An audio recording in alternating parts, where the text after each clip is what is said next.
Hello guys, welcome to our Newton AJS YouTube channel.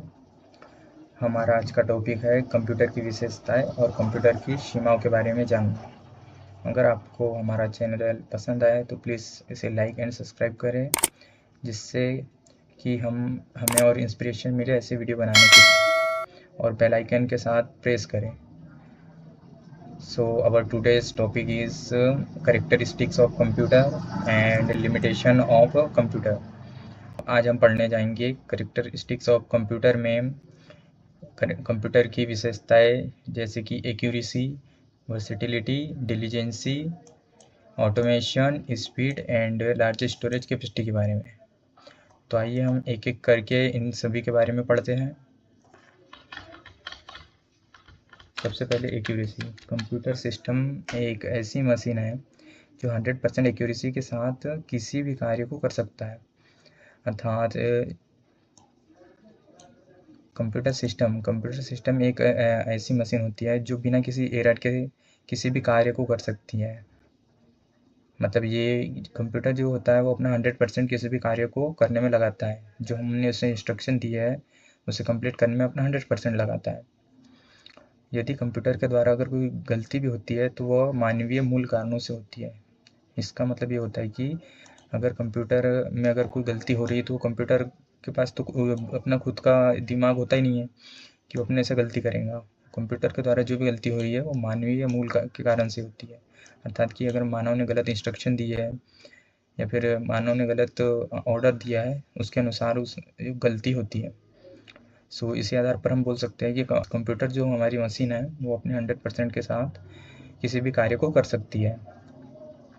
अब हमारी जो नेक्स्ट है वो है वर्सिटिलिटी। कंप्यूटर सिस्टम एक ऐसी मशीन है जिसका यूज़ मानव जीवन के सभी क्षेत्रों में किया जा रहा है।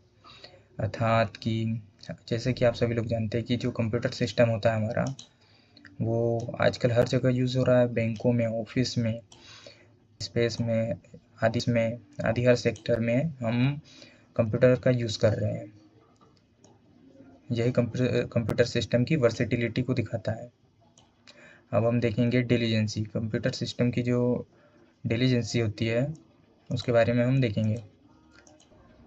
कंप्यूटर सिस्टम एक ऐसी मशीन है जिसकी कार्य करने की क्षमता दूसरी किसी भी मशीन के कार्य करने की क्षमता से अधिक होती है। अब इस शब्द से तात्पर्य ये है कि जो हमारा कंप्यूटर है वो कंप्यूटर इतना तेज होता है कि वो अदर मशीन या फिर किसी भी मानव से ज़्यादा कार्य कर सकता है। अर्थात हमारा यदि मानव भी कोई कैलकुलेशन करता है तो वो कंप्यूटर से ज़्यादा नहीं कर पाएगा, क्योंकि कंप्यूटर एक बहुत फास्ट कैलकुलेटिंग मशीन है।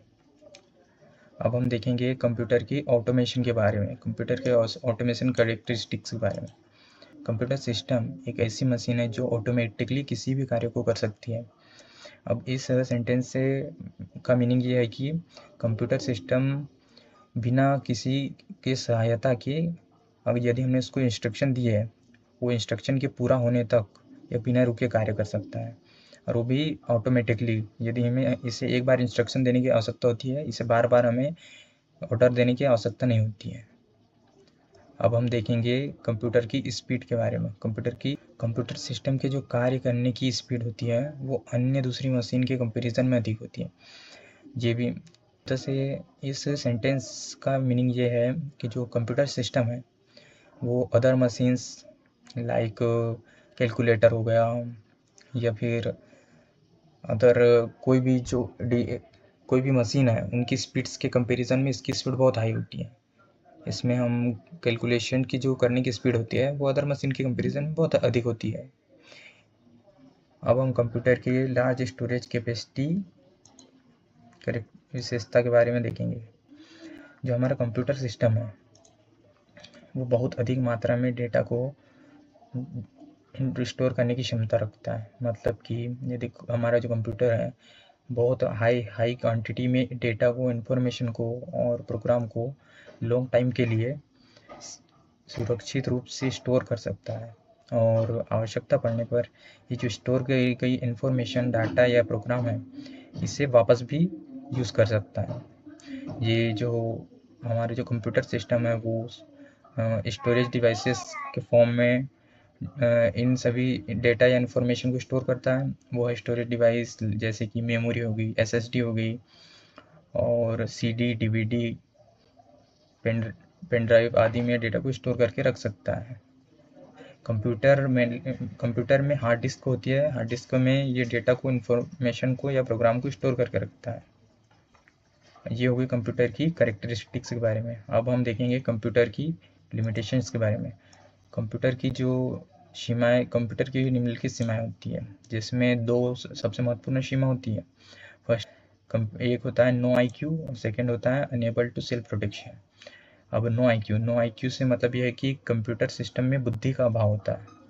अर्थात यह है कि वह इन्फॉर्मेशन को तो स्टोर करके रख सकता है, बट कंडीशन के अनुसार स्वयं उसका निर्णय नहीं ले सकता।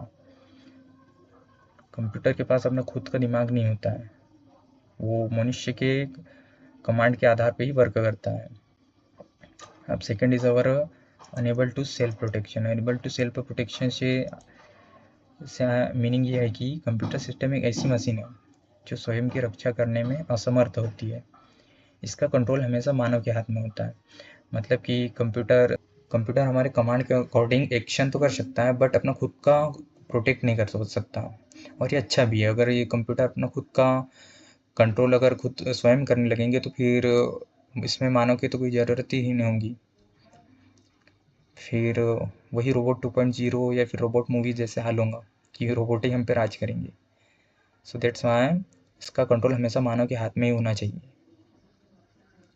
सो आज का हमारा वीडियो यहीं तक था, और यदि आपको हमारा वीडियो पसंद आया होगा तो like, subscribe and bell icon को जरूर प्रेस करें, ताकि हम जो भी वीडियो बनाए वो आप तक पहुंच सके। ठीक है गाइस, मिलते हैं नेक्स्ट वीडियो में।